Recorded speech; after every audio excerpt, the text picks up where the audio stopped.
शशि बाबू अपनी स्त्री श्यामा को बड़ा प्यार करते थे।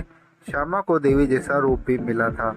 उसका सुंदर स्वच्छ मुख देखकर गुलाब का भ्रम होता था। श्यामा जैसी सुंदरी थी वैसे ही शौकीने भी परले सिरे की थी। ईश्वर की दया से उसे कमी ही क्या थी।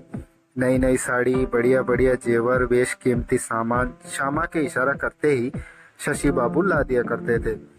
भोजन करके जब शशि लेट रहे थे, श्यामा को निकट पाकर उसने सुख स्वरूप में डूब जाते तो वह तन्मय हो जाते। श्यामा को पाकर शशि अपने महाभाग्यवान समझते थे। हाँ, तो जब शशि बाबू दिल्ली जाने लगे तो श्यामा ने हीरे का हार और मोतियों की एक माला लाने का फरमाइश की थी। आज 3 महीने में शशि लौटे थे। ये 3 महीने बड़ी कठिनता से श्यामा ने काटे थे। कुछ तो उलझा और कुछ लज्जा से श्यामा का कलेजा थक थक हो रहा था। शशि के पास जाने के उसे कुछ भय सा लगता है। हल्के फिरोजी रंग की रेशमी साड़ी पहने श्यामा अपने कमरे में खड़ी पति के पास जाने की बात सोच रही थी। घड़ी घड़ी उसके माथे में पसीना आ रहा था जिसे वह रुमाल से पोंछ रही थी कि अचानक स्वयं शशि ही उसके पास आ जा पहुंचे।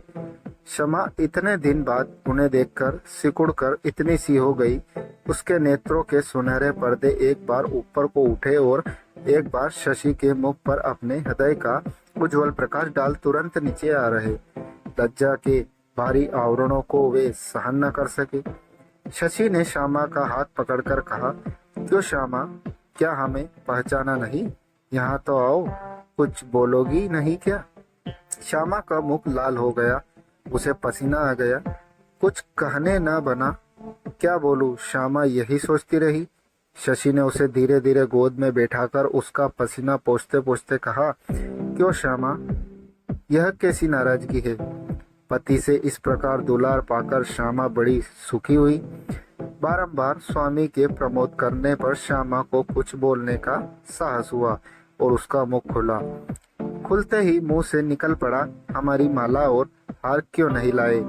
प्यारी की इस अटपटी और सरल वाणी को सुनकर शशि से न रहा गया। उसने अनगिनत बार श्यामा का मुख चूम डाला। लाए हैं सरकार, न लाते तो कहाँ रहते, कहकर हार, माला तथा जवाहरात की अन्य चीजों का डिब्बा सामने रख दिया। माला और हार को पाकर श्यामा बड़ी प्रसन्न हुई। सुख और प्रसन्नता से भरी सारी सुध बुध खोकर श्यामा पति की छाती पर झुक गई। उस दिन शशि ने सब दाम भर पाए। ये सब जेवर उसके कोई 3.5 लाख के खरीदे थे। 1 वर्ष बाद वह हारमोनियम पर मधुर ध्वनि से गा रही थी। शशि मुग्ध होकर एक चित उस चंद्रमा से बहते अमृत को पी रहे थे। उनकी आंखों उसी चंद्रमुख पर थी। इससे अधिक सुंदरता हो सकती है या नहीं, शशि यही सोच रहे थे। अचानक उनका सोच एकदम भंग हो गया। सामने से उनके बड़े मुनीम दौड़े हुए आए। उनके मुख की हवाइयां उड़ रही थी। आते ही उनके मुख से निकला, सर्वनाश सर्वनाश हो गया। शशि धीरज से बोला, हुआ क्या, बात को बोलो।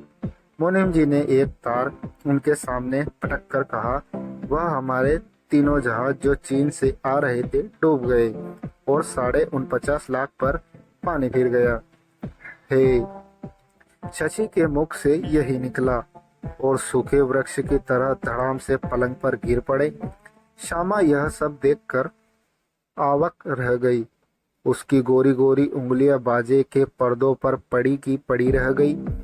उससे कुछ भी कहते नहीं बन पड़ा। अब भी उसकी छाती पर वही हार और माला सुशोभित थे। श्यामा ने एकदम अपने पति को संभाला, तुरंत पति के पास पहुंची। किसी प्रकार से कुछ मुस्कुराहट भी उसके मुंह पर आ गई। श्यामा ने समझा, प्यारे पति के दुख में यह मुस्कुराहट अच्छी औषधि होगी। ऐसे दुख में सरला श्यामा को मुस्कुराते देखकर शशि को हंसी आ गई। उन्होंने चुपचाप श्यामा को पकड़कर छाती से लगा लिया। उनकी आंखों से 2 बूंद आंसू छल छला आए। श्यामा ने उन्हें ढांढस देकर सब हालचाल जानने को कोठी में भेजा। बाहर आते ही उन्हें एक तार अपने आरती का मिला कि 7.5 लाख का बिल कल 4 बजे तक अवश्य अदा करना पड़ेगा। शशि को काठ मार गया। वापस घर आकर चारपाई पर पड़ गए। अचानक इस दिक को शशि सह न सके, उनका हृदय विदीर्ण होने लगा। एकाएक कुछ सोचकर उठ खड़े हुए। एक बार श्यामा ने रोकना चाहा, पर वह उम्मत की तरह चल ही गए। कुछ सोचकर श्यामा ने एक जोहरी को बुलाया और उन पे सारे जेवर 7.5 लाख में बेच डाले। एक छल्ला भी बाकी न छोड़ा और वेश बदलकर स्वयं बैंक में जाकर 7.5 लाख का बिल चुका दिया। तब वह चुपचाप अपने घर आ बैठी। देखा शशि अभी नहीं लौटे हैं। वह अपने मित्रों से सहायता लेने निकले थे, पर कोई तो घर नहीं मिला। किसी का मिजाज ठीक नहीं था। मतलब यह कि निराश होकर वह बैंक के पास गए और कहा, महाशय, कल मैं यह बिल किसी प्रकार अदा नहीं कर सकता। बैंकर ने आश्चर्य से उसकी ओर देखा और कहा, महाशय, एक स्त्री आपका बिल चुका गई है। स्त्री चुका गई है? शशि ने आश्चर्य से उसकी ओर देखकर पूछा। हाँ महाशय, बिल चुक गया है। शशि बाबू बड़े असमंजस में पड़े कि किसने ऐसा किया।